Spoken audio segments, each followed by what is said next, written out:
Oke, Wak, jadi kisah malam ini berawal dari seorang perempuan yang bernama Sumiarsih. Sumiarsih atau yang bernama asli Sumiasih tanpa R, lahir di kota Jombang, Jawa Timur pada tanggal 28 September tahun 1948. Nah, dia ini adalah anak pertama dari 6 bersaudara yang tinggal di desa Ploso, Jombang. Keluarganya ini bukan dari kalangan yang berada, Wak. Dan selama tinggal di desa Ploso itu setiap harinya mereka harus bekerja keras untuk bisa bertahan hidup. Nah, karena kondisi perekonomian yang memprihatinkan, Wak, Sumiarsih pun nggak bisa melanjutkan sekolahnya. Tapi meskipun sekolahnya harus berhenti, Sumiarsih ini sebenarnya anak cerdas loh, Wak. Dia pandai membaca, dia pandai berhitung, dan selain cerdas, dia ini juga dikenal sebagai perempuan yang sangat cantik. Di masa remajanya dulu, Sumiarsih ini tumbuh menjadi seorang kembang desa. Nah, karena kecantikan yang sangat memukau, ada banyak sekali laki-laki yang menyukai Sumiarsih. Salah satunya adalah seorang laki-laki bernama Suwadi. Akhirnya mereka pun sempat berpacaran sebentar, lalu menikah pada tahun 1963 ketika Sumiarsih berusia 15 tahun. Nah, setahun kemudian pada tanggal 15 September tahun 1964, Sumiarsih pun melahirkan anak laki-laki pertama mereka yang diberi nama Sugeng. Awalnya, Wak, kehidupan pernikahan Sumiarsih dan Suwadi berjalan baik-baik aja. Tapi tidak lama kemudian mereka pun mulai terpecah nih. Nah, hal ini disebabkan karena Sumiarsih memiliki keinginan untuk memperbaiki kondisi perekonomian keluarganya. Caranya adalah dia ingin merantau ke kota besar, yaitu di Jakarta. Waktu itu Suwadi ini suaminya tidak mengizinkan Sumiarsih untuk merantau, Wak. Tapi di sisi lain Suwadi pun tidak bisa mencukupi kebutuhan keluarga mereka karena dia hanya bekerja serabutan aja. Dan masalah inilah yang membuat mereka jadi sering cekcok di rumah, hingga akhirnya mereka pun sepakat untuk bercerai. Dan setelah perceraiannya itu, Sumiarsih pun memilih nekat pergi merantau ke Jakarta sendirian nih. Sesampainya di Jakarta, Wak, Sumiarsih mendapatkan pekerjaan di salah satu warteg yang berada tidak jauh dari terminal Pulau Gadung. Meskipun gajinya di sana ya nggak seberapa lah ya kan, Sumiarsih tetap menjalankan pekerjaan itu dengan tekun dan juga rajin. Nah, pada suatu hari nih, Wak, Sumiarsih berkenalan lah sama seorang laki-laki yang memang juga pelanggan wartegnya, namanya Hendrik. Nah, pada saat itu Hendrik ini berkata akan mencarikan pekerjaan baru untuk si Sumiarsih. Hendrik bilang, "Kau ini cantik, janganlah kerja di warteg terus. Ada loh tempat lain yang gajinya lebih besar lagi daripada di sini." "Oh iya, di mana, Bang?" "Udah, nanti kau juga tahu, besok aku kesini jemput kau ya," kata si abang ini. Nah, Datu Sumiarsih pun pergilah ke tempat itu keesokan harinya bersama Hendrik. Ternyata lokasi yang mereka tuju ini adalah sebuah restoran yang berada di kawasan Ancol.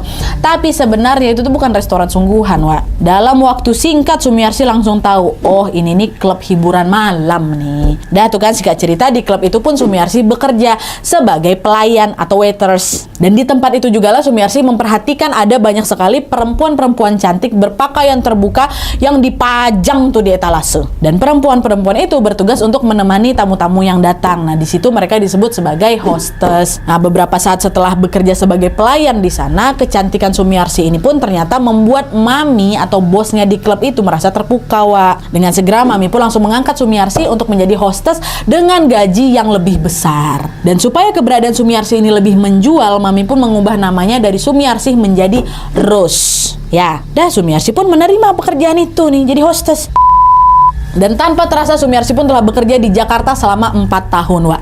Dan setelah 4 tahun tinggal di perantauan, Sumiarsih pun akhirnya menyempatkan diri nih untuk balik kampung, untuk pulang ke Jombang. Di sana dia pulang dengan membawa banyak sekali uang. Lalu di kampungnya juga si Sumiarsih ini segera merenovasi rumah keluarga mereka. Sumiarsih udah jadi orang kaya kali lah waktu itu di kampungnya, Wak. Dan setelah merenovasi rumahnya di kampung, Sumiarsih balik lagi lah ke Jakarta untuk kembali bekerja sebagai hostess. Dan selama dia menjadi hostess ini, Wak, dia bertekad untuk tidak mau jatuh cinta dengan siapapun. Dia kayak nggak mau kebawa perasaan gitulah sama pelanggan-pelanggannya nih. Nah, tapi suatu hari Sumiarsih ini bertemulah dengan seorang tamu namanya Hasan Winaria yang ternyata berhasil membuat dia mabuk cinta. Meski Hasan ini sudah menikah dan juga sudah punya anak, hal itu tidak mencegah mereka untuk tetap berhubungan. Dan dari hubungan itulah akhirnya Sumiarsih melahirkan anak kedua berjenis kelamin perempuan, dikasih nama Rosmewati. Ya, anak pertamanya Sugeng dari suami pertamanya, yang kedua ini dari pacarnya Rosmewati. Dan setelah menjalin hubungan yang cukup lama, bahkan sampai punya anak juga nih ya, Sumiarsih pun akhirnya mendesak si Hasan untuk menikahi dia. Tapi ternyata Hasan nggak mau nikahi Sumiarsih, Wak. Dan hal itu pun langsung membuat Sumiarsih patah hati. Dia kan udah cinta mati sama siapa ini, sama si Hasan kan. Galau betulan, Wak, dia nggak semangat kerja dari situ loh. Dan karena nggak tahan dengan patah hatinya, Sumiarsih pun memutuskan untuk berhenti kerja di Jakarta itu, Wak. Dan mengajak Wati, sang anak ini atau anaknya si Hasan, untuk kembali lagi balik ke kampung, ke Jombang. Dia mulai memperbaiki dirinya, dia benah diri, dia mulai move on lah gitu waktu balik kampung nih. Dan ketika sudah balik ke Jombang, dia ini bertemu juga dengan seorang laki-laki yang bernama Jais Adi Prayitno atau yang biasa dipanggil Prayit. Prayit pada pada saat itu datang menemui Sumiarsi dengan niat untuk menikahi Sumiarsi. Pride yang sangat sabar dan bertanggung jawab itu akhirnya membuat hati Sumiarsi pun luluh. Mereka pun akhirnya sepakatlah itu untuk menikah. Dan setelah menikah dengan Pride, Sumiarsi pun berencana untuk membangun bisnis dengan ilmu yang sudah dia peroleh selama dia bekerja di Jakarta waktu itu. Dan bisa kalian tebak kan bisnis apakah itu? Betul. Apalagi kalau bukan bisnis dunia malam tuh kan, Wak. Betul lah tuh, dia pergilah ini kan survei-survei lokasi nih. Dan setelah beberapa kali survei lokasi, pilihan mereka pun akhirnya jatuh pada kawasan Gang Doli di Surabaya. Nah, daerah itu dulunya memang merupakan kawasan prostitusi terbesar di Asia Tenggara kan, Wak. Jadi kalau misalnya mereka membuka bisnis kayak gitu di sana, besar kemungkinan akan laris manis nih. Dan ternyata bisnis itu jugalah yang nantinya akan membawa Sumiarsi ini bertemu dengan seorang anggota TNI bernama Letkol Purwanto. Nah, penasaran dengan apa yang terjadi di antara mereka berdua ini? Masuk. Nah, pada saat itu Sumiarsi dan Pride suaminya pun mendirikan rumah bordil 2 lantai yang mereka sebut sebagai Happy Home di Gang Doli nih. Sumiarsi pun langsung melaunching Happy Home pada tahun 1975 dan di sanalah dia berperan sebagai mucikari dengan panggilan Mami Ros. Nah, PSK yang bekerja di Happy House itu rata-rata masih berusia belasan tahun, Wak. Selain masih muda, mereka juga terkenal memiliki wajah yang cantik-cantik. Dan hal itu dengan segera langsung membuat rumah bordil Happy Home langsung populer tuh. Mami Ros ini langsung memiliki banyak pelanggan yang berasal dari berbagai kalangan. Bahkan katanya, Wak, para pejabat dan tentara juga banyak yang rutin datang ke sana. Nah, salah satunya inilah dia seorang pria yang sudah beristri dan memiliki 3 orang anak bernama Letkol Marinir Purwanto. Pada saat itu Purwanto sedang menjabat sebagai kepala Primer Koperasi Angkatan Laut atau Primkopal di Pangkalan Angkatan Laut Surabaya. Nah, pada saat itu Sumiarsi merasa bahwa keberadaan Purwanto ini dapat menjadi pelindung bagi rumah bordilnya.